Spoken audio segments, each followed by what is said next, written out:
0 point पर तालिब इल्म की अक्कासी करता मुजस्समा बनाकर नस्ब कर दिया गया, जो यूनिवर्सिटी आने वालों की तवज्जो का मरकज बना हुआ है। तभी तो तलबा भी मुजस्समे के साथ सेल्फियां लेना नहीं भूलते।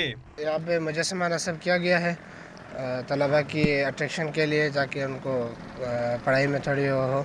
यहाँ पे रोज़ाना स्टूडेंट्स आते हैं, उनकी तवज्जो के लिए ये लगाया हुआ है। सिंध यूनिवर्सिटी में नस्ब किया गया मुजस्समा एक तरफ, शहर में मुख्तलिफ चौराहों पर नस्ब किए गए मुजस्समे और मॉडल्स इंतजामिया की अदम तवज्जो का शिकार हो गए। सफाई तो दूर की बात, इन मॉडल्स पर पंफलेट्स और बैनर्स लगाकर उनकी खूबसूरती मांद कर दी गई है। और तो और कई मुजस्समों की अहम अशिया चोर ले ओढ़े हैं। मुंशीदी चौक है जिसपे हौस मुंशीदी का मुजस्समा बनाया हुआ है, घोड़े पे बैठा हुआ है, उसकी सफाई नहीं करते हैं।